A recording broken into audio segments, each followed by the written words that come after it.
What's up, everybody? Welcome to another episode of Turnover on Downs. I am your host, Jake Dom, and joining me as he does every week is my co-host, Kyle. How you doing today, Kyle? Not too bad. How are you, Jake? I'm doing pretty good. So we've missed quite a bit since the last time we talked on here. The first thing we want to talk about today, we'll get into our predictions from last week and stuff, but the big story of the week is, I know everyone's seen it, the Kareem Hunt incident. A video, if you guys don't know, a video got released of a hotel incident of him shoving and kicking a girl. You guys can go find that yourself if you want more details on that. And me and Kyle talked. We both kind of feel like the whole video situation has been beaten to death at this point. So the way we want to attack this is we want to do the effects on the Kansas City Chiefs going forward. They did win this past week. They played really well, but they did play an Oakland team, and they almost did a lot. That was way closer than it needed to be. And their running game was basically non-existent in this game. Are you concerned about the Chiefs going forward without Hunt? Yeah, definitely going to be a big blow to him. I think Spencer Ware is a pretty good talent there, but he's not Kareem Hunt. Patrick Mahomes, Tyreek Hill, Travis Kelce, they're still going to be a potent offense.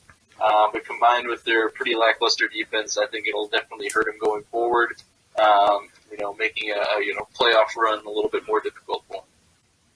And the good news is, hopefully they do need, the running game isn't as important in the playoffs, depending on where they have to go play. And, like you said, though, with that passing offense, and that was their forte anyway, I mean, the thing that scares me is Hunt's catching ability. He was just so helpful in the backfield catching out of there, and, they're just not going to be able to replace that production with any player. And I think the running thing, because, a lot of times Hunt would only get 50 yards a game rushing anyway, and I think Ware can't handle that. But the issue is going to be catching out of the backfield, and I think that's where it's really going to hurt him. Yeah, for sure. And I don't know. Do you think he's going to get signed again, or do you just think he's done? I do think he's going to sign again. I don't know. I really I'm assuming he'll probably be suspended for quite a few games, maybe six games, maybe even a full season wouldn't surprise me. But after that's over, I do think somebody will take a chance on him, pick him up.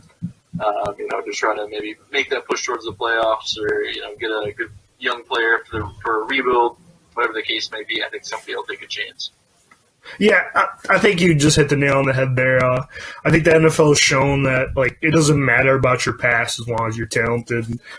Say what you want about the guy after the video, but there's no denying that he was a top 5 running back this season, and he was playing really well, and he was proving himself to be one of the top talents in the league at that position. And he kind of fucked it up. He ruined it himself, and there's really nothing else to say. But like the whole Michael Vick thing, Michael Vick got another chance. I know Ray Rice didn't, but Ray Rice wasn't putting up the numbers that Hunt was when he did leave. So I think that alone will get Hunt another job in this league. The other big story of the week is that we want to get to is Green Bay Packers. Mike McCarthy, after a long tenure there with them, he's finally gone. What did you think of the decision, Kyle? Because I know I thought it was a little overdue. I think we talked about it before, but do you think it was the right time to make the call? I agree with the call. I just kind of, think the timing's a little bit weird.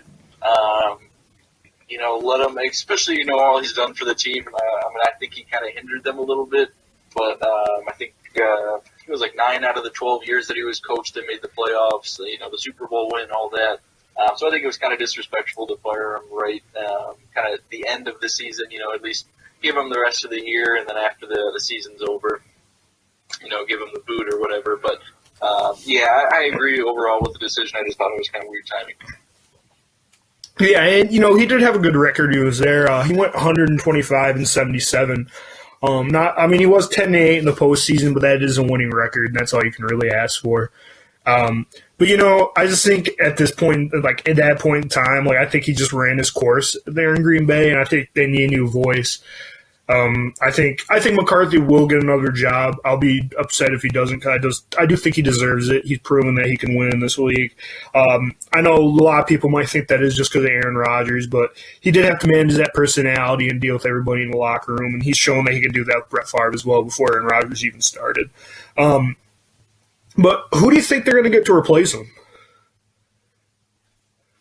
I guess I don't really have a lot of, knowledge of who wants to take the job right now, versus who they have showed interest in and who showed interest in them. But I know Josh Daniels, the coordinator for the Patriots, was one of the names. John Harbaugh, and I really don't think Jim's going to leave the Michigan, but maybe that's a little bit of personal bias there. But I think Josh Daniels would probably be a pretty good fit. Already dealing with a superstar quarterback and just trying to make that team a winning franchise again. Yeah, I don't think I agree with you more there with the whole coaching situations. I don't think Jim Harbaugh is just going to leave just yet. John Harbaugh is a big possibility, but I think the Packers are definitely going to go a more offensive approach, and that's why I do think McDaniel is a perfect fit. You alluded to it, the fact that he has been dealing with Brady all these years, and I know his first stint with the Broncos, his head coach didn't go so well, but this is a lot different league now. He's learned a lot under the Patriots' way, and if you're Josh McDaniels, you're looking for that. I know you're in a really great situation right now as offensive coordinator, but I can't imagine a better situation as a head coach and going to get the coach, arguably the most talented quarterback of all time. So I think that would be a perfect fit there. I would love to see what McDaniels could do with Aaron Rodgers under center and what kind of offense you could create around him without Devontae Adams and Aaron Jones coming on. So that's going to be fun to see. Me personally kind of hope they hire someone not very good, but that's probably a little biased. But yeah, so we're going to get into our predictions from last week. Before we do that, we do want to do a performance of the week. Who'd you have this week, Kyle? I kind of went back and forth on this one. I ended up settling on Travis Kelce, tight end for Kansas City. He had a pretty monster week, 12 receptions on 13 targets for 168 yards and 2 TDs. Really helps him, get the offense moving and, take advantage of a pretty subpar Oakland team. It looks like they kind of needed his help because they only won by 7, which is kind of surprising. But yeah, all in all, really good effort there by Kelce. Yeah, and he played fantastic, and he really showed up big for him, without Hunt, and really helped that passing offense really move the ball down the field against a pretty lackluster Oakland defense, but a win's a win in this league, and they added another one up. My player of the week this week is it's going to have to be Lindsey from the Broncos. He's having a great rookie season. Arguably these last 2 weeks has been his best. This past week he had 19 rushes for 157 yards for 2 plus 2 TDs. He's averaging 8. He had averaged 8.3 yards a carry. He was the first NFL player in 11 seasons to post 3 consecutive games, at least averaging 7 yards a carry. He's playing his best football right now. He's really helping the Broncos keep that playoff hopes alive this season when they're only a game out of that wild card spot. So if he can keep playing like that, the Broncos are a team to be reckoned with, and I'm excited to see how he does it forward, especially since he's so young. But yeah, for sure. It's been one of the surprises so far this league. Good to see. Yeah, and I think this comes back to my point that I make to a lot of people is I just don't think running backs are worth the value that some of them get paid.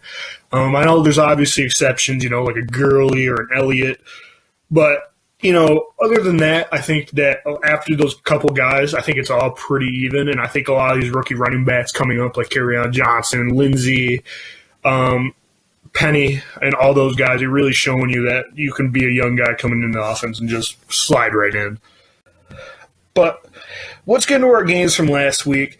The first one I want to talk about is probably the most surprising game of the week. Thursday Night Football last week. New Orleans heads down to Dallas, and Dallas had the best defensive performance by any team this season. I don't think that's crazy to say. They held this great New Orleans offense to 10 points. They held Drew Brees to under 130 yards passing. the Saints couldn't move the ball all day, and Dallas did exactly what they had to do with feeding Zeke. They held the ball, they kept possession, their defense really came through for them. What do you think of this? Did this change your perception on Dallas at all going farther into the season? Yeah, it definitely gave me a little bit more hope that they're going to make the playoffs. A win's a win, especially over that New Orleans team that won 10 straight coming into that game. And like you said, only holding up to 10 points. That defense is nothing to mess around with. Still not completely sold on their offense. Dak Prescott had a really good game, 24 for 28 with the TD, no turnovers, which is the big one. And then, Elliott had, 76 yards on the ground there. So all around, kind of an average game by the offense, but if that defense plays like that, I think it'll carry them to the playoffs. Yeah, and, that defense, that rookie linebacker, I have a hard time pronouncing it. It's like Van, you know who I'm talking about, though, right? Yeah, I was watching him during the game, and he's something else. He's a crazy rookie. For that safety for the Chargers, James, he'd probably be winning Defensive Rookie of the Year. I'm excited to see what that defense can do. And they do have a big game this week against Philly. We are going to get into that one. But that should be fun to watch. The next game that we talked about was, I know we were both wrong on this one, just like the last one. We both predicted that Cleveland would beat that Houston team, and we were wrong. And Houston keeps on rolling. They pulled this one out 29-13. Their defense looks like a force to be reckoned with. Picked Baker off 3 times in the day. Watson did his thing. Lamar Miller had over 100 yards on the ground. I don't know what to make of this team. I keep doubting them every week, and it just seems like every week they keep proving me wrong. So I think I'm done doubting the Houston Texans for a while. I'm really starting to become a believer that defense is just a force. What do you think of them? I'm kind of in the same boat, not completely sold on them as a complete team just because, we haven't seen it consistently from them before. Their offense is firing. Deshaun Watson's having a really good year, with all of his weapons on the outside, and then doing it with his legs as well. But, on the other side of the ball, their defense has been playing great. Like you mentioned, picking Baker off quite a few times. Pretty rough game from him, and really the team as a whole. Kind of a little more of a believer in the Texans moving forward. Yeah, and I think it's going to be something to watch for going forward and see if that offense can help that defense out enough, especially when they have to go play a team like the Patriots or Kansas City, because that defense is not going to be effective against those kind of offenses.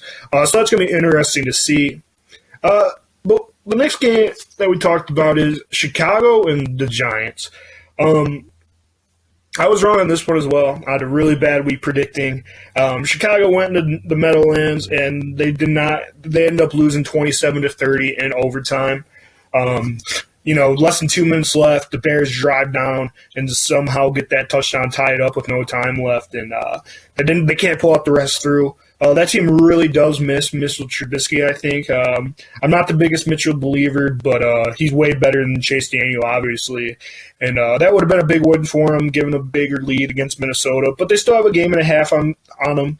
And so I'm excited to see what that team does going forward. What do you think of the Giants' performance? Kind of a game that I wish that I did watch. This week I was at the Rams-Lions game, so I didn't get a chance to watch that one. But sounded like a pretty fun game. Obviously going into overtime, it's always a little bit of a nail biter. But I think it was Tariq Cohen that had a touchdown pass, and then Odell Beckham had a touchdown pass as well. So some fun trick plays in there. It seems like the Giants are kind of opening up their playbook. Not a whole lot to play for. Just trying to play for some spoilers against playoff teams. So good performance out of them. And then on the other end of the ball, I think you kind of hit the nail on the head right there. They are missing Trubisky. Chase Daniels didn't have a bad game. I guess he did have those 2 picks, but Trubisky in there. I do think they go into New York and win. And they do have a big game this week, trying to keep that divisional lead. They play the Rams, so that one's going to be a good one. I'm really excited to see what that defense can do against an offense of that caliber, especially since it is in Chicago and Trubisky is expected to be back. So that'll be fun, but we will get into more into that game later. The next game I want to talk about is Minnesota at New England. Minnesota goes in New England and just kind of has a lackluster performance all the way around. They end up losing 24-10. This Patriots defense played amazing. Only held Cousins to 200 yards. Dalvin Cook did have a couple good rushes in there. I'm actually surprised they didn't give him the ball more the way he was running. He has 9 carries for 84 yards, averaged 9.3 yards a carry. So I'm surprised that he doesn't get more. But overall, I think New England's defense deserve the credit. They were protecting. They were just letting Kirk Cousins throw short all day.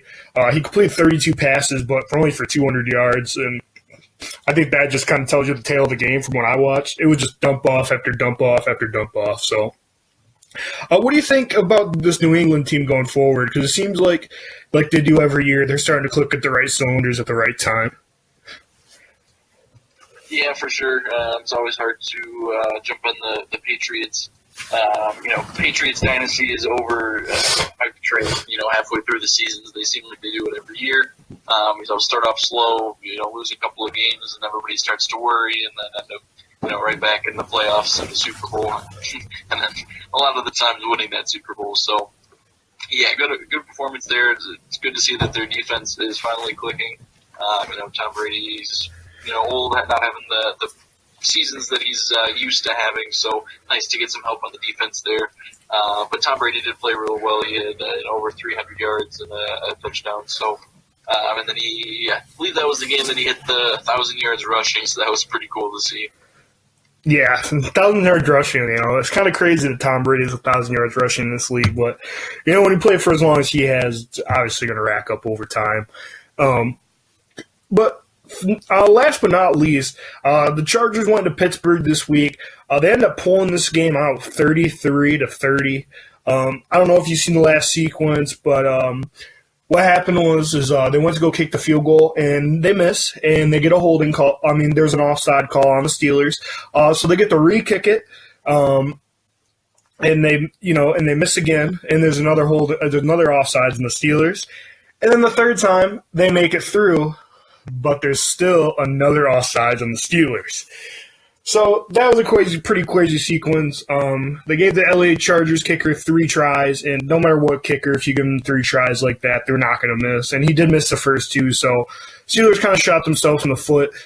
Who knows if they would have won in overtime, but they at least would have had a shot to get there. But this Chargers team did play pretty well. They put up 18 points in the fourth quarter to end up coming back to win. Phillip Rivers just quietly putting on an MVP caliber year. I don't think he's getting the respect that he deserves this season compared to all the other quarterbacks. He played great, and they even didn't have arguably their best offensive player in Melvin Gordon. But Keenan Allen carried the load, 14 receptions, 148 yards, plus a TD. He was all over the field. And James Conner did go down that one, so that is a big concern for the Steelers going forward. What do you think of this Chargers team?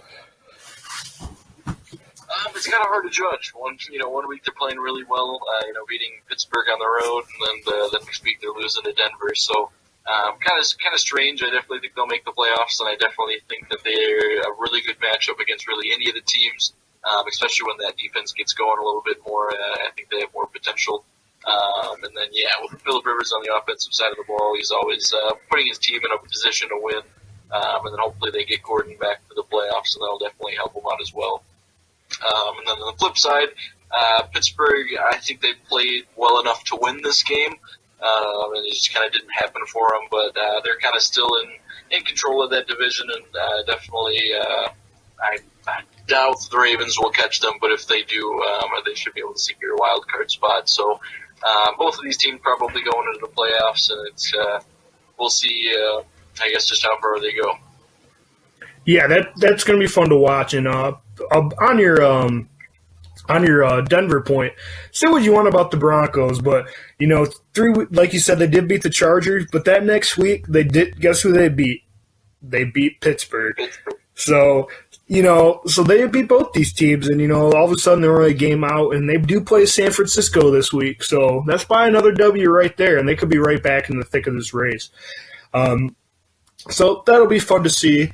But let's hop right into the games this week. We got some good ones. The first game I want to talk about is two teams we did already talk about on the pod, one that you just alluded to. Baltimore is traveling to Kansas City. And I know we were talking about it earlier, how good this Baltimore team defense was. They actually had the least amount of points allowed out of any other team on the season so far.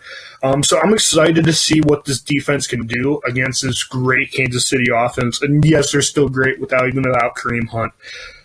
I think I'm going to take Kansas City in this game.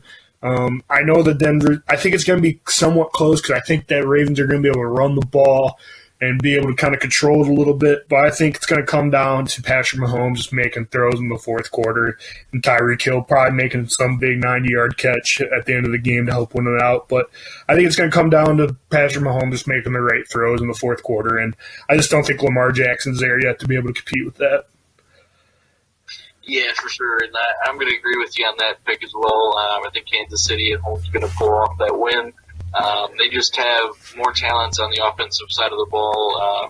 Like you said, Lamar Jackson just, after this will be, his fourth start. I think he's going to be good, but I just don't think he's that guy yet that will be able to carry that team to a win, even with that defense, kind of doing work on that side of the ball. So, yeah, that's where I'm going to go on that one. Yeah, and, it should be a good one. The next thing I want to talk about is Indy at Houston. Indy really does need a big win to help keep this playoffs hope alive. And, as we were talking about earlier, Houston, they won 9 straight after starting out 0-3. So, like I said, I'm done betting against Houston at the moment until they show me otherwise because I've just been eating my own words the last couple weeks. Plus, they're at Houston, and I think they're going to be ready for this game. I'm going to take Houston in probably a pretty close and really contested battle. Probably about to score something like 27-24. But just the way the Indy played last week, Jags defense has looked better, but I just think that was a big sign for me. And, Houston came out and showed out last week against a pretty good Cleveland team. So, I'm going to go with Houston in this one. This is kind of a tough one for me. I do think the Colts have a really good chance to win. It's just, I think it's a little bit more likely just how the Texans have showed up to really all the games that they've played this season. I think that they will come out victorious. But that being said, if the Colts are firing on all their cylinders, I think they got a good chance with the injured left to go out there and get the W. But if I was a betting man, I would say Houston, their defense and all, would just be a little bit too much for them. Yeah, and I could definitely see it going Indy's way, because that offense is clicking on all cylinders. They're a hard offense to beat. And there's been very few games that we have seen Houston clicking on all cylinders. But, with that defense, I think they're going to be able to keep that offense in check and just do just enough. So the next game I want to talk about is a game that we did allude to earlier. Is the Rams are heading to Chicago. And I know at the beginning of the year, if you would have told me that one of the biggest games of the week is the Rams going to Chicago, I probably would have told you you were wrong. But here we are, and I'm excited for this one. Rams did just clinch the NFC West, first team clinched the division. They've just been playing on another stratosphere right now. I think they have all the offensive pieces, even without Cup, to pick apart this Bears defense. McVay will probably figure out a way to keep Mac out of the game, keep him where he's not affecting it. And then when you go on the other side of the ball, Aaron Donald is Defensive Player of the Year in my mind. You can make the argument for someone else, but he's having a great year, and I just think he's going to wreak havoc against that Chicago offense. And they're not going to be able to run the ball on him in I don't know how much time Trubisky's going to have to throw, and he's going to be rusty after not playing for a couple weeks. So I'm going to take the Rams in this one. Probably about the score. I respect the Bears defense enough to probably say something by a score of like 30. Let's say 30-21. Okay, that's definitely a fair prediction there. I think I'm going to agree with you again on this one. Go with the Rams. I think, pretty much all of your points. Their offense is just I think just a little bit too good to go up and make plays over this defense, just enough to kind of keep it out of Trubisky's reach. That being said, though, I think it is going to be really close. I wouldn't be surprised if this ends up an overtime game, but I could definitely see something, maybe 33-26 or 33-30 maybe. Something along those lines, and I could definitely see it going into overtime. I think the Rams, after lost my train of thought there, but yeah, I think the Rams will pull it off. Yeah, and, the overtime call is probably not a bad call. I think I would pick a little differently if, Trubisky wasn't coming off this injury. He was going to be a little rusty, but I think that's going to hamper him just enough. And, they're just playing too good of a team this week, and but we'll see. I'm excited, like I said earlier, I'm excited to see how that Bears defense does fare, because this is no doubt the best offense they've played all year, because it's probably arguably the best offense in the league. So the next game I want to talk about is the Monday night game. Is Minnesota versus Seattle. These teams currently have the 2 wild card spots right now, so they're going to be fighting for the playoffs lives. And with this being Week 14, only 4 games left in the season, obviously all these games start to matter. So this one should be a good one. I think I'm going to take Seattle in this one. They're at home. Seattle's a really hard place to play. Minnesota defense looked better the last couple weeks, but they're still not that same defense they are. And Seattle's just been clicking on all cylinders. Russell Wilson, I talk about him a lot, but he's amazing. Like he just does he does so much for that team. He just puts the team on his back every week and just pulls them forward. And Kirk Cousins, he had a pretty lackluster week against New England, but I think he'll perform better, and I think this game will be close. But I just think since Seattle's at home, I'm going to give them the nod. Probably about the score of something along the lines of 27-24 to 27-21, something like that. All right, yeah, good points there. I'm going to go ahead and disagree with you on this one. I definitely think the Seahawks are a really good team and definitely a wild card spot there. After a couple of impressive victories in a row now, but I think the Vikings coming off the loss are going to go out there with a chip on their shoulder. Kind of not necessarily a must-win, but definitely a huge game for them to make that postseason push and try to secure a wild card spot. Or if the Bears end up losing, they'll be only half a game back in the divisional race. I think Kirk Cousins is going to go out there and throw it. 300-plus yards, a couple of touchdowns. And I think they're going to go ahead and run the ball a little bit more with Dalvin Cook and get him some touches and kind of keep it out of Russell Wilson's hands. And but I think this will be a close one, maybe like 21-24, something like that. Maybe a last second drive down the field and a field goal winning.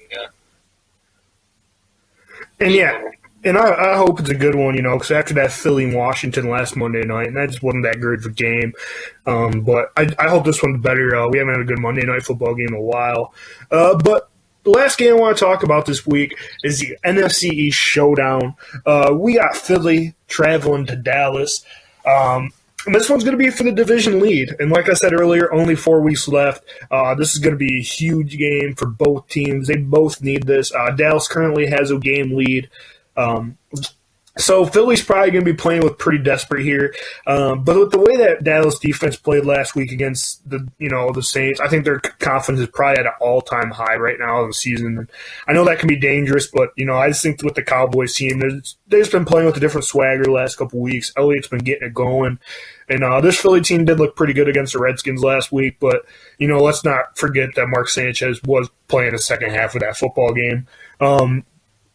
So I think Dak Prescott's going to be able to pick apart a pretty depleted Eagles secondary. I think Zeke Elliott is going to be able to get the ball going. And they'll probably have the same approach they did last week, run the ball, play some defense, especially since the Eagles offense hasn't been playing the greatest the last couple weeks. I'm going to go ahead and disagree with you again, I think. I do think the Cowboys are unfortunately a really good team and a really good defense, but I've kind of been a believer in the Eagles all season. I think they'll get it going. I think Carson Wentz is one one of the best QBs in the league, and I think he's going to go out there and show it. And ended up kind of doing just enough to bring out that victory in Dallas. Sometimes the Cowboys are not the best at home in Jerry world. So I think the Eagles will go in there and squeak out a victory, maybe something like 31-28, something along those lines.